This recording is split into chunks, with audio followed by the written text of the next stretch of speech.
दूर कर दिया। बोले माँ, जब मैं पिता की गोदी में बैठने जा रहा था तो मुझे कहा बेटा भगवान की आराधना करो, तब जाकर के तुम्हें पिता की गोदी में बैठने का अवसर प्राप्त होगा, और मुझे पिता की गोदी में बैठने नहीं दिया।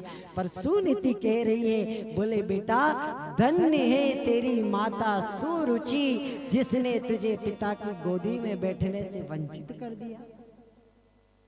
क्यों माँ, तुम धन्यवाद दे रही हो उस माँ को?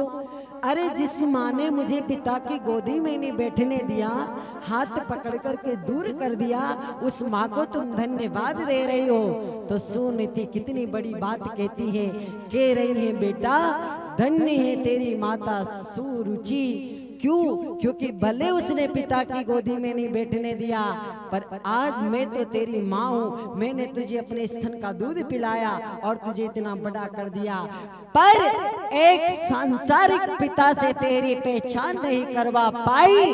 और धन्य है तेरी माता सुरुचि जिसने परम पिता परमात्मा से तेरी पहचान करवा दी, इसलिए मैं उसे धन्यवाद। मैं तो सांसारिक पिता से पहचान नहीं करवा पाई, पर सुरुचि ने तो तुझे परम पिता परमात्मा की जो है भक्ति का मार्ग बता दिया। कहा बेटा जाओ भगवान की आराधना करना, तब जाकर के पिता की गोदी में बैठने का सौभाग्य प्राप्त होगा।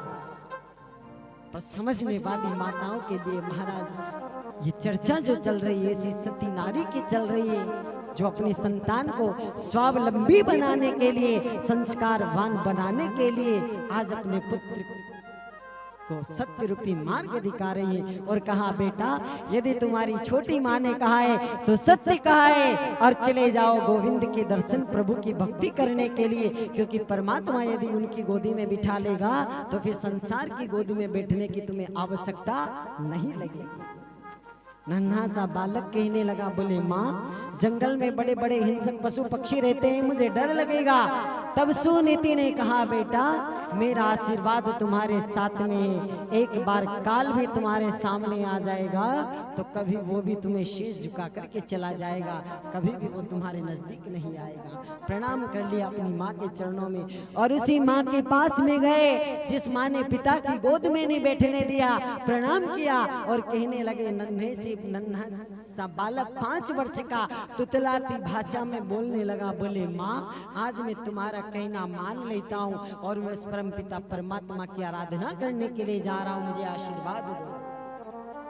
सुरुचि के मन में दया आई, पर फिर विचार बदला कि आज यदि दया करके रोक लिया तो वापस आधा राज्य का हकदार बनेगा, इसलिए इसको जाने दो। आशीर्वाद दे दिया, बोले बेटा जाओ। उसी क्षण ध्रुव जी महाराज जब अपने नगर से, गांव से, घर से बाहर निकले, अब देव ऋषि नारद जी ने विचार किया कि एक नन्हा सा भक्त भगवान को ढूंढने जा रहा है, पर उसने कभी भगवान को देखा नहीं, जाना नहीं, पहचाना नहीं, वो परमात्मा को कैसे प्राप्त कर पाएगा। पर कहते हैं कि साधक यदि बन गए तो सदगुरु को ढूंढने की आवश्यकता नहीं है, सदगुरु तो स्वयं चल करके आ जाते हैं। महाराज देव ऋषि नारद जी सामने आकर के प्रकट हो गए और कहने लगे, बेटा पहले तो परीक्षा लेते हैं। अरे बेटा अभी बचपन है, घर जाओ, खेलने कूदने के दिन है तुम्हारे, जवानी में भगवान के भजन कर लेना, बुढ़ापा आएगा और आराम से भगवान के भजन करना। तब ध्रुव ने कहा, बोले गुरुदेव मुझे ये बताओ क्या मृत्यु का भरोसा होता है, उस परमात्मा का बुलावा जब आता है ना तो वो बचपन नहीं देखती है, जवानी नहीं देखती है, बुढ़ापा नहीं देखती है, इसलिए आज मेरा जो समय है उसी में मुझे परमात्मा को प्राप्त करना है। लक्ष्य ना ओझल होने पाए, कदम मिलाकर चल, सफलता तेरे कदम चुमेगी आज नहीं तो कल।